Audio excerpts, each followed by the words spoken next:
राणा जगमाल सिंह तुम्हारे बड़े भाई को छोड़कर जो मर चुका है, हमारे सामने किसी ने सर उठाने की जरूरत नहीं रखी। इसलिए चुपचाप मेवाड़ का ये तख्त तो ताज हमारे हवाले कर।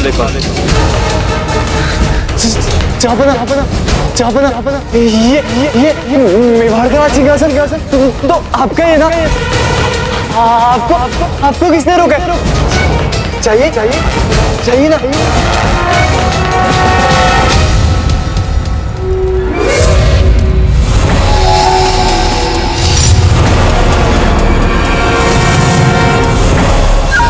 नहीं मुगल, मेवाड़ तुम्हारा कदापि नहीं हो सकता, कदापि नहीं।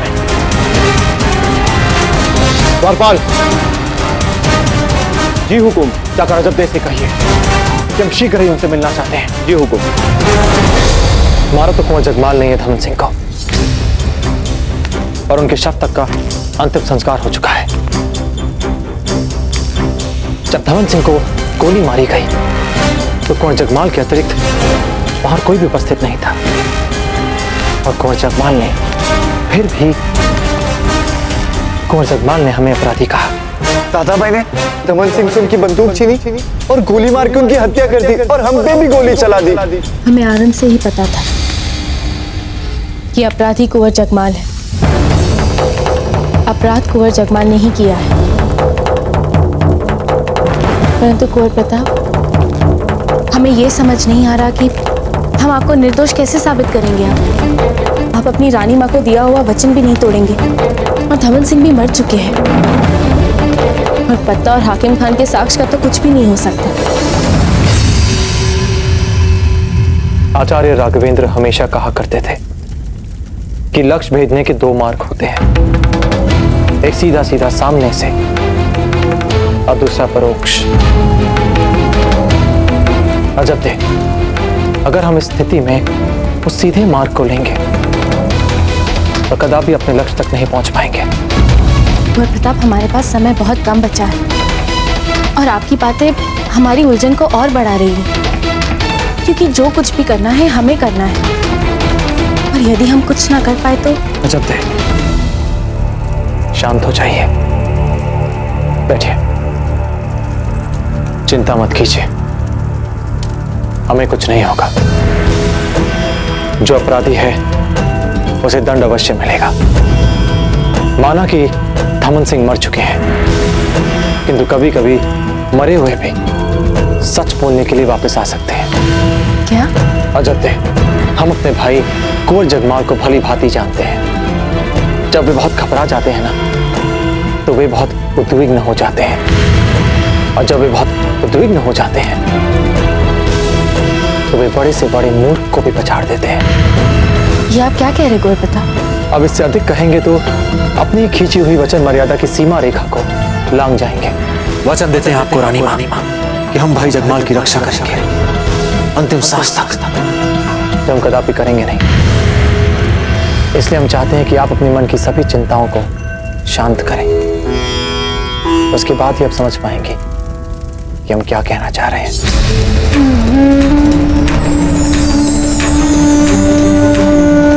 हमारा विश्वास कीजिए, हमें कुछ नहीं होगा, निश्चिंत रहें आप।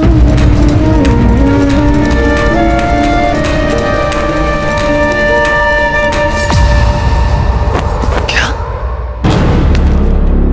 मरा हुआ व्यक्ति भी वापस आ सकता है सच बोलने? क्या अर्थ हो सकता है इस गुत्थी का? हमें ऐसे लगता है कि काल कोठरी ने बाबूजीराज के सोचने समझने की शक्तियों को कुंद बना दिया, इसलिए ऐसी ऐसी बातें कर रहे हो। उनकी बताई हुई बातों का अर्थ खोज कर मार्ग ढूंढने के स्थान पर हमें नए सिरे से सोचना चाहिए। नई सोच, नई योजना, फिर बनेगी बात। नहीं चक्रपाणी जी, कुंवर प्रताप कोई भी बात बिना अर्थ के नहीं बोलते। कुंवर प्रताप की हर बात में कोई ना कोई उद्देश्य और अर्थ अवश्य होता है।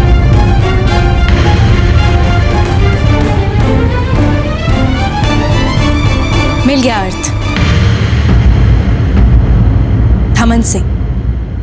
थमन सिंह उगलवाएगा सच। धमन सिंह? जीजा, आप क्या कह रही हैं? धमन सिंह मर चुके हैं। कुंवर प्रताप कर चुके हैं उनका अंतिम संस्कार। हम स्वयं थे वहां पर जीजा। हाँ पत्ता, आपने देखा ना उनका अंतिम संस्कार, परंतु कुंवर जगमाल ने तो नहीं देखा। नहीं। तो बस समझ लीजिए, हमने देख लिया उन्हें जीवित। कुंवर प्रताप हमें यही संकेत देना चाह रहे थे, पर हम समझ ही नहीं पाए।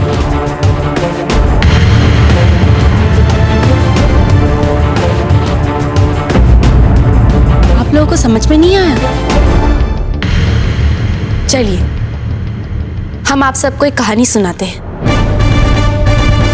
एक बार एक ब्राह्मण महाराज अपने संग एक बकरे को ले जा रहे थे। मार्ग में उन्हें कुछ लुटेरे मिले। अब वे लुटेरे ब्राह्मण महाराज को हानि पहुंचाने का पाप तो नहीं कर सकते थे, तो उन्होंने सोचा कि क्यों ना ब्राह्मण महाराज को छोड़ वे उस बकरे को अपने पास ले ले, ताकि वे उसे मारकर खा सके। उन्हें ब्राह्मण महाराज से ही वो बकरा चाहिए था, और इसीलिए सबने मिलकर एक योजना बनाई कि वे बारी बारी जाकर ब्राह्मण महाराज से ये कहे कि अरे ब्राह्मण महाराज, आप इस कुत्ते को कहाँ ले जा रहे हैं? क्या आपका धर्म भ्रष्ट नहीं होगा?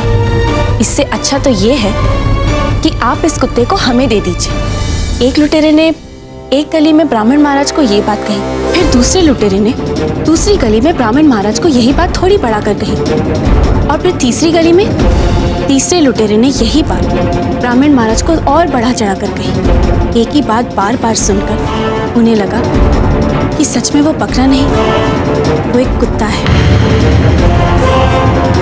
और उन्होंने उस बकरे को उनके हाथों सौंप दिया।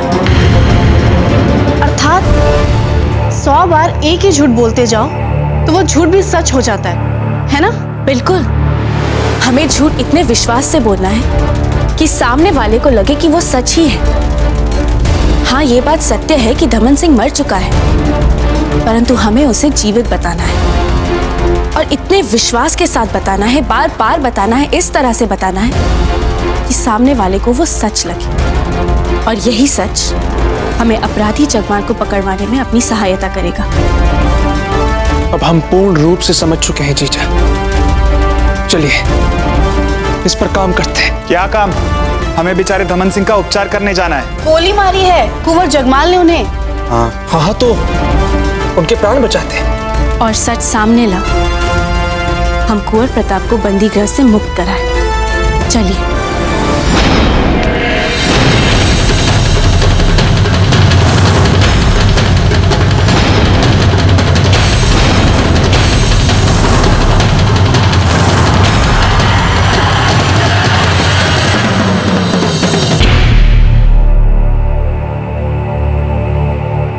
हम भी दादा भाई के लिए इस अभियान का अंग बन सकते हैं। हाँ मां, अवश्य।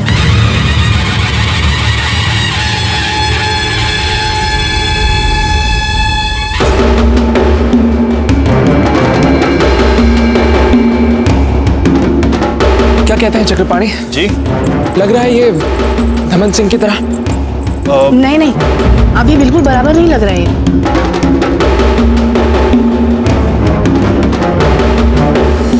शीघ्र कीजिए, दादा भाई जगमाल रानी मां के कक्ष से निकल चुके हैं और अब वे महल के मंदिर की तरफ जा रहे हैं।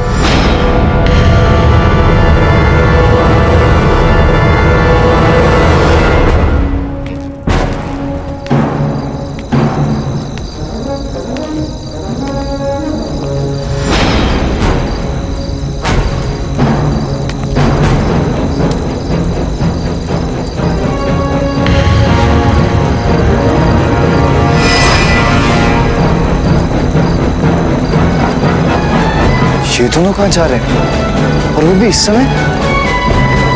और ये सैनिक की वेशभूषा में कौन है? हमें ये पता लगाना ही पड़ेगा।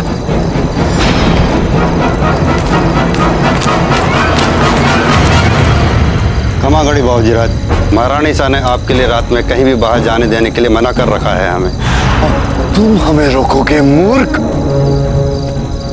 जानते हो किससे बात कर रहे हो? कुंवर जगमाल से। जाने दो हमें। क्षमा करें हुकुम, हम महारानी सा के आदेशों से बंधे हुए हैं।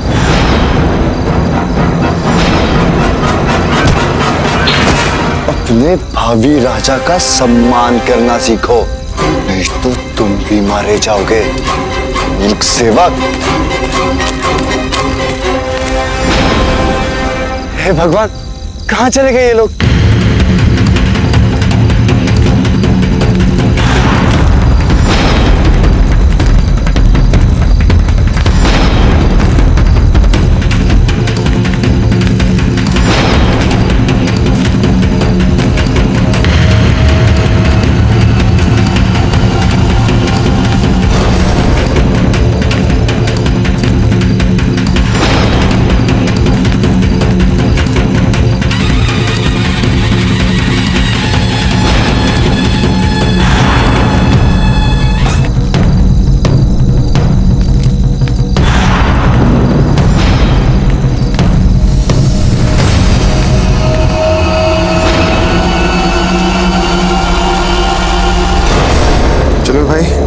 जैसे बाबूजीराज ने हमसे कहा, हमने ठीक वैसे के वैसे ही कर दिया है। छुपा दिया धमन सिंह को सुरक्षित स्थान पे। अब जैसे ही उसे होश आएगा, हम उसे राणा जी के समक्ष प्रस्तुत कर देंगे। बस, और फिर कुछ ही पलों में दूध का दूध और पानी का पानी हो जाएगा। और हमारे कुंवर प्रताप भी बंदी गृह से मुक्त हो जाएंगे। और असली अपराधी को फांसी मिल जाएगी।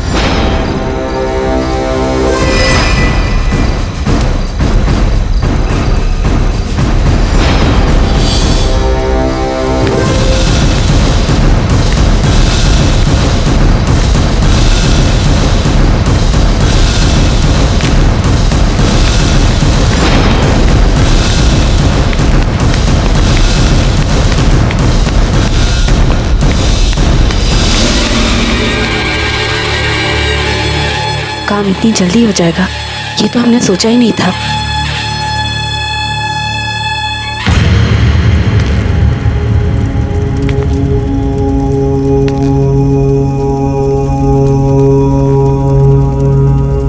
अजब थे,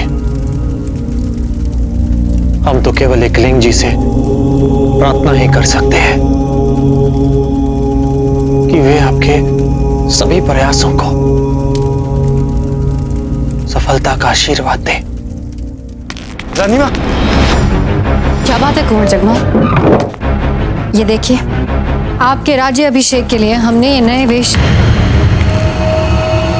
क्या बात है कुंवर जगमाल, क्या हुआ? आपकी सांसें तो ऐसे फूल रही जैसे पता नहीं आपने क्या देख लिया हो। ऐसे कुछ समझ लीजिए रानी माँ, वो धमन सिंह वो जीवित है। कैसी बातें कर रहे हैं आप? दमन सिंह कैसे जीवित हो सकते हैं?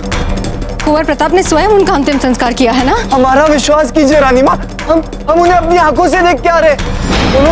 वो लोग कहीं छुपाने जा रहे थे उन्हें, यहीं कहीं पास में। आप रुकिए, पानी पीजिए, पानी पीजिए पहले। बैठिए, आइए हमारे पास। आप जानते हैं ना कि जब आप उद्विग्न हो जाते हैं तो आपसे भूल हो जाती है ना? अब अच्छे खासे मरे धमन सिंह को आपने जीवित कर दिया। हम देखकर आते हैं। न जाने हमें क्यों ऐसा लगता है कि इसमें भी कोई अजब देखी चाहता है। पानी पीजिए। हमें और जमकर नाटक करना होगा। रानी माँ इतनी सरलता से इस जाल में फंसने वाली नहीं है। हमें अपने झूठ को ऐसा बनाना है कि वो 100% सच लगे।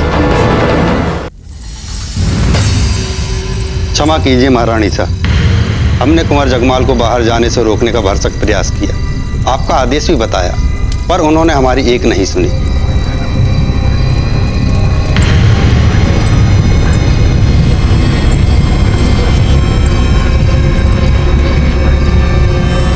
अवश्य कोई स्वप्न देखा है कुंवर जगमाल ने। कोई मरने के बाद कैसे जीवित हो सकता है?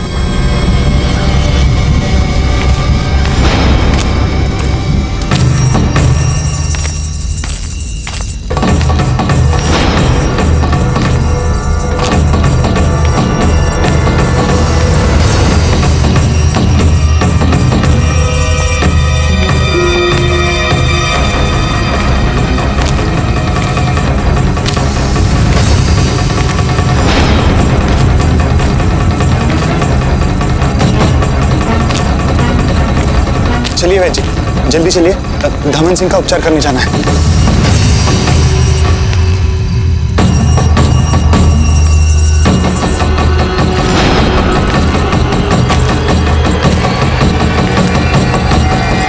चक्रपाणी, वैद्य जी आप जाइए, हम बस आते हैं आपके पीछे पीछे। जी को रानी सर। ये कुछ अतिरिक्त औषधियाँ हैं, घाव गहरा है ना, वैद्य जी को दे दीजिएगा। जी बिल्कुल। माँ, इससे पहले कि आपकी रानी माँ यहाँ पे आपको देख ले, आपको यहाँ से चले जाना चाहिए।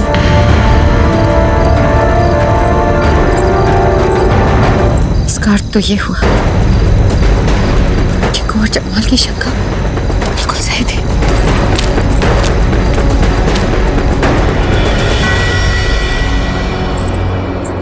महारानी सा पधार रही है।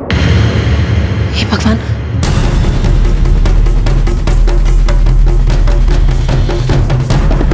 मान,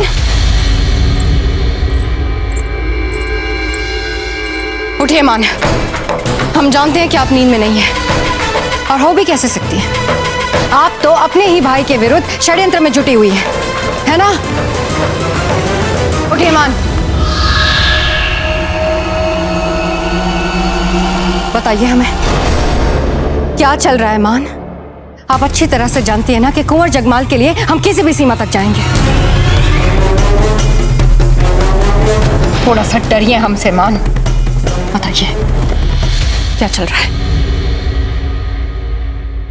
रानी माँ, धमन सिंह जीवित है।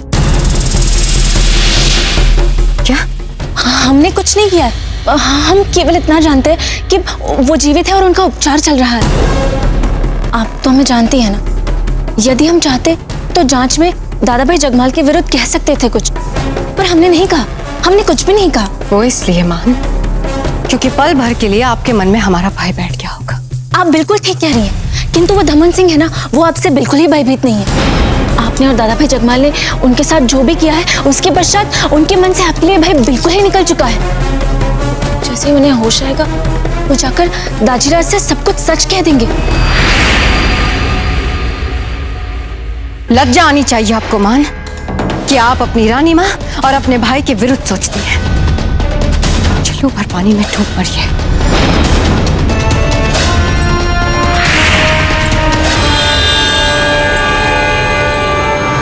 क्या? ऐसे कैसे हो सकता है? हम पर विश्वास करके एक बार हमारे साथ चलिए राणा जी। कुंवर प्रताप निर्दोष है, इस बात का सबूत हम आपके सामने रख देंगे।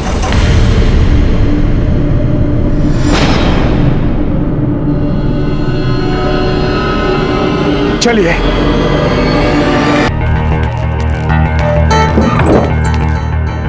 कुंवर जगमाल, आपने सही कहा, वो धमन सिंह जीवित है और किसी भी समय होश में आ सकता है।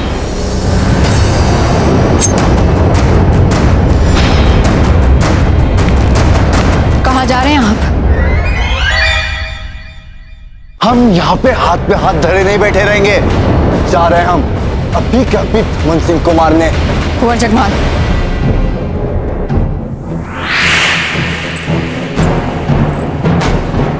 इस बार कोई भूल नहीं होनी चाहिए। ध्यान रहे कि आपको कोई देख ना पाए। जी रानी माँ।